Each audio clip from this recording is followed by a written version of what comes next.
अरे फातिमा, ये देखो जरा। ये बोब स्लेड कितनी तेजी से मोड़ काट रही है। कमाल है यार। है ना? बड़ा दिलचस्प है। चलो आज पता लगाते हैं कि इसके पीछे की फिजिक्स क्या है, कि ये ऐसा कर कैसे पाती है। ठीक है, तो देखो, इसको समझने के लिए ना हमें बिल्कुल शुरू से शुरू करना पड़ेगा, यानी यूनिफॉर्म सर्कुलर मोशन की बुनियादी तारीफ से। तो यूनिफॉर्म सर्कुलर मोशन का मतलब सीधा सा है। कोई भी चीज़ जब एक गोल रास्ते पर एक ही रफ्तार यानी कांस्टेंट स्पीड से घूम रही हो। और हाँ, ये कांस्टेंट स्पीड वाला लफ्ज़ याद रखना, क्योंकि सारा मज़ा यहीं से शुरू होगा। अच्छा, तो जैसे इस तस्वीर में ये जहाज एक ही रफ्तार v से गोल गोल घूम रहा है। ठीक है, ये तो काफी सीधा सा लग रहा है। हाँ, यहीं पर तो असल बात है। भले ही उसकी स्पीड कांस्टेंट हो, लेकिन फिर भी उसमें एक एक्सेलरेशन है। रुको एक मिनट, अगर स्पीड बदल ही नहीं रही तो एक्सेलरेशन कैसे हो सकती है? एक्सेलरेशन का मतलब तो स्पीड का बदलना होता है ना? बिल्कुल सही सवाल। देखो, एक्सेलरेशन स्पीड में तब्दीली नहीं है, बल्कि वेलोसिटी में तब्दीली है। याद है ना? वेलोसिटी एक वेक्टर है, उसमें स्पीड भी होती है और डायरेक्शन भी। अब यहाँ देखो, हर पल जहाज की डायरेक्शन बदल रही है। तो भले स्पीड वही हो, डायरेक्शन बदलने की वजह से वेलोसिटी मुसलसल बदल रही है।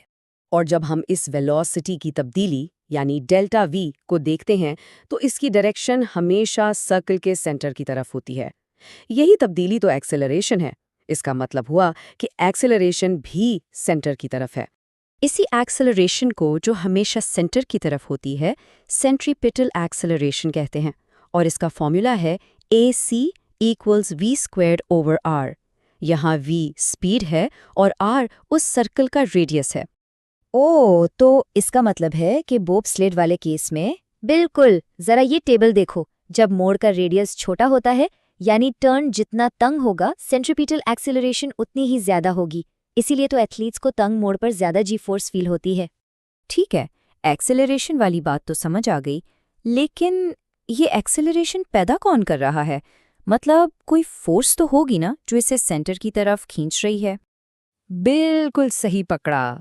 न्यूटन का सेकंड लॉ याद है, F=ma। ये हमें बताता है कि जहां भी एक्सेलरेशन हो वहां कोई ना कोई नेट फोर्स जरूर होती है और उस फोर्स की डायरेक्शन भी वही होती है जो एक्सेलरेशन की है।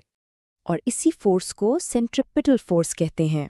अब ये कोई नई जादुई फोर्स नहीं है, बल्कि ये दूसरी फोर्सेस ही होती हैं, जैसे रस्सी में टेंशन, फ्रिक्शन या ग्रेविटी, जो ये काम करती हैं और चीज़ को गोल घूमने पर मजबूर करती हैं। लेकिन एक बात है, जब मैं किसी झूले जैसे मैरीगो राउंड पर होता हूँ तो मुझे लगता है कोई मुझे बाहर की तरफ फेंक रहा है। अंदर की तरफ तो कोई खिंचाव महसूस नहीं होता। ऐसा क्यों? हाँ, ये बहुत कॉमन मिसकंसेप्शन है। असल में बाहर की तरफ कोई फोर्स होती ही नहीं है। वो तो तुम्हारे जिस्म का इनर्शिया है जो सीधा जाना चाहता है, लेकिन झूला तुम्हें जबरदस्ती अंदर की तरफ मोड़ रहा है। बिल्कुल वैसे ही जैसे गाड़ी तेज मोड़ काटे तो तुम दरवाजे से जा लगते हो। ये वही चीज़ है। चलो एक और मिसाल से समझते हैं। ये तस्वीर देखो।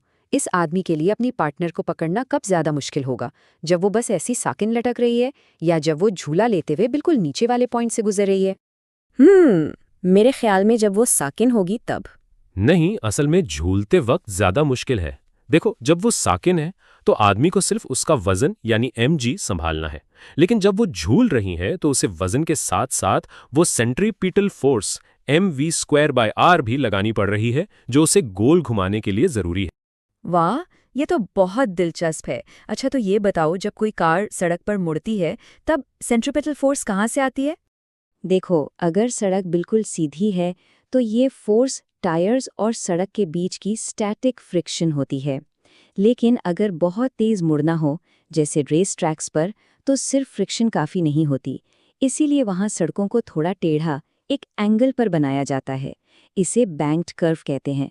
उससे होता ये है कि सड़क की जो नॉर्मल फोर्स है ना, उसका एक हिस्सा भी सेंटीपीडल फोर्स मुहैया करने लगता है, जिससे कारें बिना फिसले तेज रफ्तारी से मुड़ पाती हैं।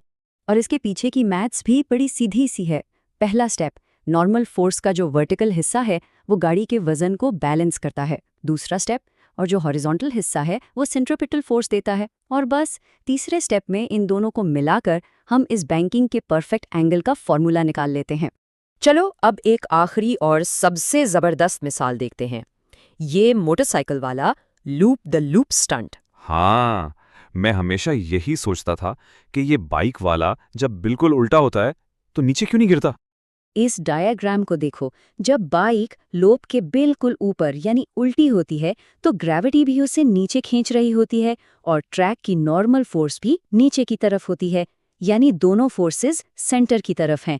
तो यहाँ ग्रेविटी दुश्मन नहीं बल्कि दोस्त बन जाती है, दोनों मिलकर जरूरी सेंट्रीपीटल फोर्स मुहैया करती हैं।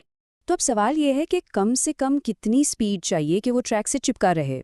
सोचो, ये वो पॉइंट होगा जब नॉर्मल फोर्स बिल्कुल जीरो हो जाए, यानी बाइक बस ट्रैक को हल्का सा छू रही हो। और कैलकुलेशंस हमें बताती हैं कि अगर लूप का रेडियस 10 मीटर है तो राइडर को कम से कम 9.9 मीटर फी सेकंड की स्पीड से जाना होगा। ये तकरीबन 22 मील फी घंटा बनता है। इससे कम स्पीड हुई तो वो गिर जाएगा। वाह, अब जाकर ये सारा कॉन्सेप्ट क्लियर हुआ है। ये सब सेंट्रीपीटल फोर्स का ही कमाल है। बिल्कुल। तो चलो, आखिर में सबके लिए एक सवाल है।